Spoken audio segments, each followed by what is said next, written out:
இந்திய அணிக்கு வில்லனே இவர்தான். ஆஸ்திரேலிய அணியின் மாற்று வீரர் பெயரை பார்த்ததும் நொந்த இந்திய ரசிகர்கள். என்ன காரணம் வாங்க பார்க்கலாம். ஆஸ்திரேலிய அணியின் முன்னணி வேக பந்து வீச்சாளரான ஜோஷ் ஹேசல்வுட் இந்திய அணிக்கு எதிரான இரண்டாவது போட்டியில் இருந்து விலகி இருக்கிறார்.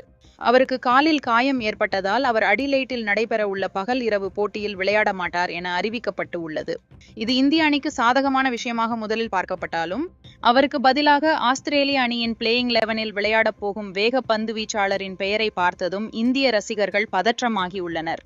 ஏனெனில் 2023 உலக டெஸ்ட் சாம்பியன்ஷிப் இறுதிப் போட்டியில் இந்திய அணிக்கு எதிராக விளையாடிய ஸ்காட் போலாண்ட் தான் ஆஸ்திரேலிய அணியின் பிளேயிங் 11-இல் இடம்பெற்று விளையாடப் போகிறார் என ஆஸ்திரேலிய அணி வட்டாரத்தில் இருந்து தகவல் வெளியாகியுள்ளது. இதுதான் இந்திய ரசிகர்களின் பதற்றத்துக்கு முக்கிய காரணம்.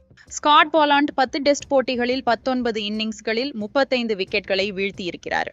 இதுல இந்திய அணிக்கு எதிராக 2 டெஸ்ட் போட்டிகளில் மட்டுமே விளையாடி இருக்காரு. அதுல ஒரு போட்டியில விக்கெட் ஏதும் வீழ்த்தல.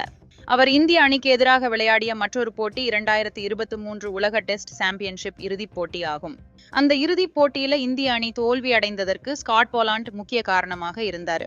அப்போது அவர் முதல் இன்னிங்ஸ்ல 2 விக்கெட்களும் 2வது இன்னிங்ஸ்ல 3 விக்கெட்களும் வீழ்த்தினார். அந்த போட்டியிலும் அவர் ஜோஷ் ஹேசல்வுட்டுக்கு மாற்று வீரராகவே விளையாடி இருந்தார் என்பது குறிப்பிடத்தக்கது.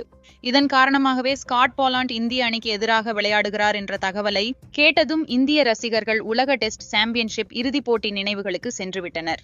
அதே சமயம் ஸ்காட் போலாண்டுக்கு தற்போது 35 வயது ஆகிறது என்பதால் அவரால் அவரது சிறந்த பந்து வீச்சை வெளிப்படுத்த முடியுமா என்ற கேள்வியும் உள்ளது.